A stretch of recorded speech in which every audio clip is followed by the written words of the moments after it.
Salut les gars, aujourd'hui on se retrouve pour une nouvelle vidéo. On va parler avec ma petite sœur Cilia qui va faire les démos d'un mouvement super intéressant de gymnastique, c'est les ring muscle up. Vous inquiétez pas, l'exercice il est vraiment ouvert à tout le monde, même les plus débutants. Et aujourd'hui on va avoir une manière de l'enseigner sur les anneaux bas. Okay, donc il ne faut pas du tout que cet exercice vous fasse peur parce qu'il est super intéressant pour travailler le tirage, donc le dos, les biceps, les épaules, la stabilité, etc. Okay, donc ne négligez surtout pas cet exercice, c'est un ordre. Donc regardez à quoi le mouvement de ring muscle up avec les pieds au sol va ressembler.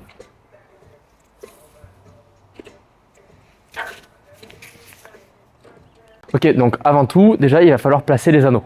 Les anneaux, vous allez les placer par rapport à votre nombril, donc le placement va dépendre vraiment de votre taille. Okay, donc là, ce que vous allez faire, c'est coller l'anneau contre le nombril.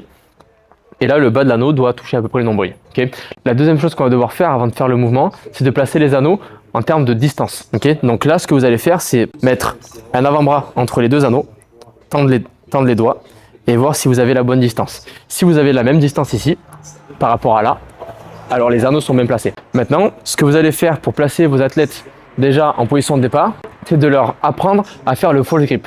Le false grip, c'est quoi? C'est une prise où vous allez casser les poignets vers l'intérieur pour avoir une meilleure prise sur les anneaux. Pourquoi? Parce que tout à l'heure, ça va nous servir pour faire la transition. Okay, donc, il faut absolument le placer dès le départ. Rappelez-vous, le false grip, c'est le fait de casser ici, à l'intérieur. Quand vous allez être en position basse, vous allez pouvoir tendre les bras et mettre les mains vers les extérieurs pour maintenir cette position. Okay, donc là, il faut vraiment que le dos ici de votre main soit vers le ciel. Si vous avez les poignets relâchés, ça va donner ça et ça va compliquer la tâche pour tout à l'heure. Mettez-les en position de départ ici, les pointes de pied au sol, les hanches levées. Et là, ils sont prêts à faire le premier mouvement qui est le mouvement de tirage. Là, l'objectif, ça va être de ramener les mains à l'intérieur ici, de les coller entre eux et de toucher aussi la poitrine. Ça donne ça. Et en haut et en bas. Vous pouvez demander à vos athlètes de faire quelques répétitions pour s'échauffer. Le but, c'est de vraiment venir à chaque fois toucher ici et toucher la poitrine.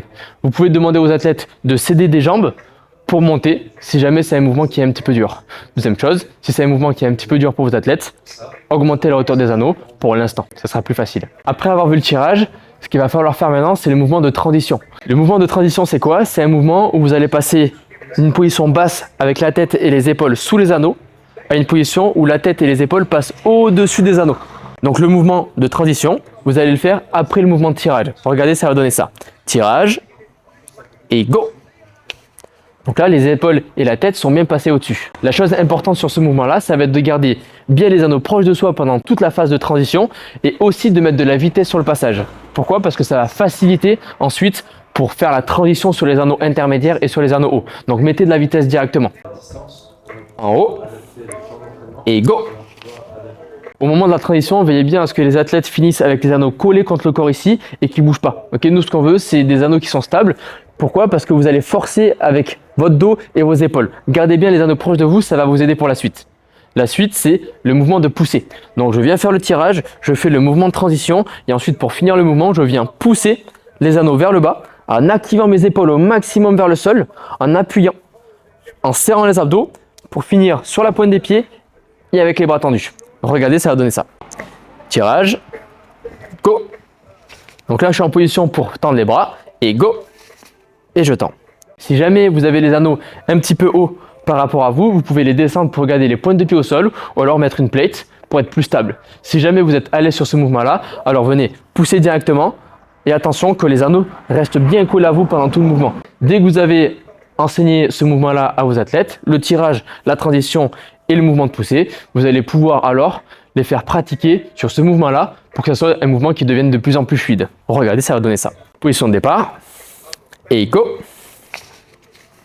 Maintenant que vous avez enseigné le mouvement avec les anneaux proches du sol, donc avec les pieds qui restent toujours sur le sol, vous allez pouvoir les challenger et leur demander d'augmenter la hauteur des anneaux pour que lors de la transition, les pieds décollent du sol et qu'ils utilisent la force de leur haut du corps pour venir se tracter et finir le mouvement.